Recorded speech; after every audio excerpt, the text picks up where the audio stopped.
Merci de votre invitation. Je suis heureux et fier de participer avec vous à cette réunion et à vous dire ma passion, ma colère et mes espoirs, puisque c'est les questions que vous posez. Ma passion, c'est d'être un médecin qui a la possibilité de faire de la recherche et de l'enseignement à la fois. Cette alliance de la recherche, des soins et de l'enseignement est le projet de ma vie. Alors ma colère, c'est qu'on a perdu beaucoup d'occasions depuis des années.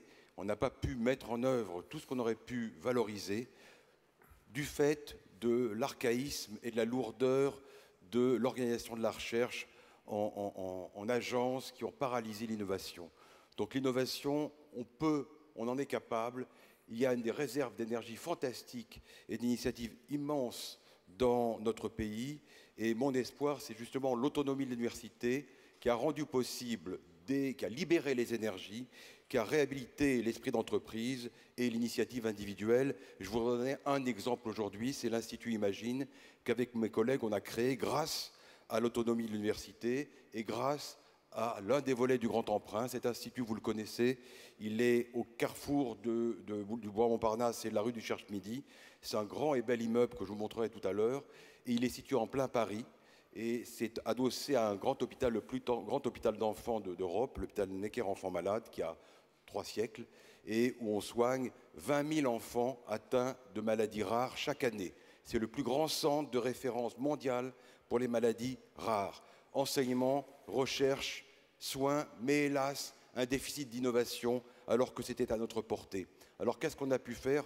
On a réussi à rassembler dans un même lieu, un même bâtiment que je vous montrerai, les patients eux-mêmes, c'est 20 000 enfants qui viennent 2 fois par an, les professionnels, les centres de référence pour ces maladies rares, avec les outils diagnostiques et les possibilités de faire de la recherche pour arriver à créer des modèles animaux et à trouver des nouveaux médicaments. Ces enfants sont des maladies rares, mais c'est extraordinaire de considérer qu'avec ces maladies rares, on peut tirer des conclusions formidables sur les maladies les plus fréquentes. J'ai à l'esprit de nombreux exemples. Un exemple parmi tant d'autres, où une maladie rarissime qui concernait 3 familles a donné lieu à un essai qui concerne l'ostéoporose, 850 millions d'individus. Le message, c'est qu'à partir de l'observation attentive d'une, 2, 3 familles, on peut retirer des leçons formidables pour des centaines de millions de malades.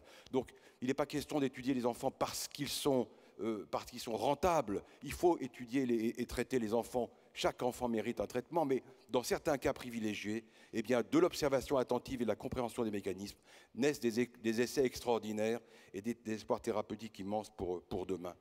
Alors, ce centre, c'est ma fierté, c'est notre fierté, puisqu'on a réussi à rassembler 23 équipes de recherche et bientôt 26, puisqu'on a recruté de très bons chercheurs du monde entier. C'est pour vous dire que la France reste attractive, qu'on cesse ce discours décliniste.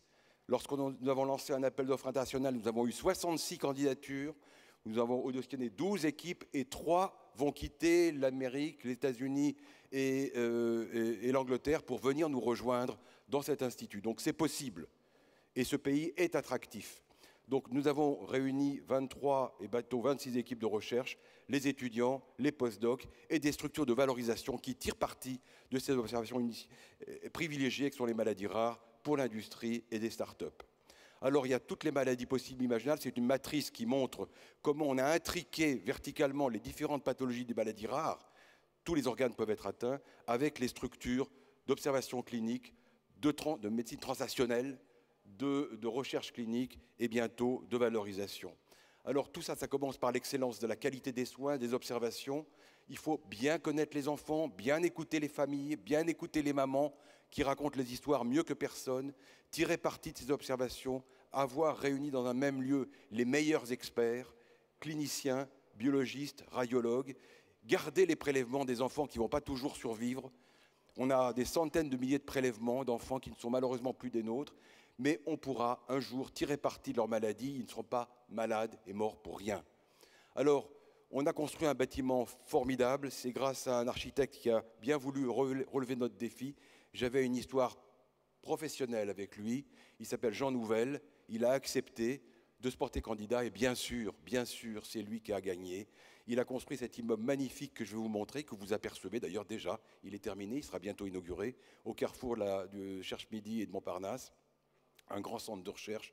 Il y a 12 000 m² pour la recherche, 4 000 pour la clinique, des centres de référence, des centres de compétences, une salle de conférence magnifique qui domine tout Paris, et on va ouvrir au mois de janvier. Le voilà, ce centre qui est notre fierté, et vous voyez la petite photo en encart, c'est Jean Nouvel, et voilà une simulation de ce que sera le centre de recherche Imagine, Institut des maladies génétiques, qui rassemblera l'excellence de la recherche et l'excellence des soins, mais aussi la valorisation, car nous avons des potentialités immenses de valorisation. Donc voilà, mon message, c'est de dire et de partager avec vous cet enthousiasme.